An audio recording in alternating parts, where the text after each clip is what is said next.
Dans l'Évangile, Jésus disait à ses disciples: « Au commencement du monde, quand Dieu créa l'humanité, il les fit hommes et femmes.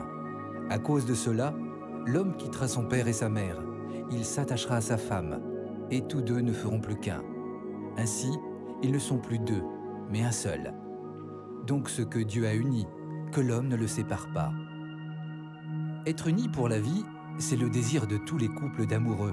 Mais devant tant de mariages qui échouent, beaucoup se demandent: comment est-ce possible? Peut-on vraiment s'aimer toute la vie? Ce désir profond de s'aimer pour toujours correspond au projet de Dieu. Au long de la Bible, Dieu renouvelle l'alliance fidèle qu'il veut tisser avec l'humanité.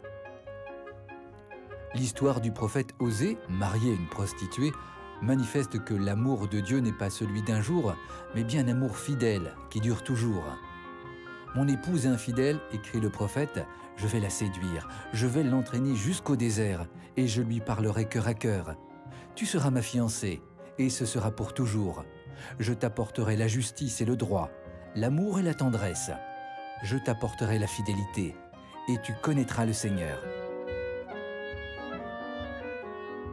Par la croix, Jésus s'est engagé jusqu'au bout dans son amour pour nous. C'est pourquoi, à notre tour, nous pouvons nous aimer toujours. Par l'exemple de ses gestes et ses paroles, il nous montre comment, par son Esprit Saint, il nous donne la force de Dieu. Ainsi, par le sacrement du mariage, la fidélité du Seigneur devient la source de celle des époux. Mais comme l'a écrit le Père Michel Coy, l'amour n'est pas tout fait. Il se fait, il n'est pas livré clé en main, mais maison à concevoir, bâtir, entretenir et souvent réparer. Acte de foi dans l'autre et dans l'amour, l'engagement, la volonté de durer est une des fondations du couple.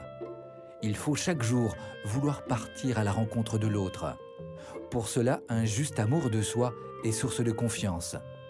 Sur ce chemin quotidien, il s'agit d'apprendre à se laisser aimer et en même temps, devenir capable d'aimer l'autre pour lui-même.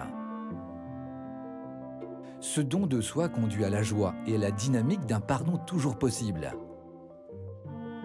Apprendre à aimer l'autre dure toute une vie et repose sur le partage d'un projet commun, sur la communication et l'acceptation de la différence comme une richesse, et sur la vie spirituelle, ciment de l'amour durable.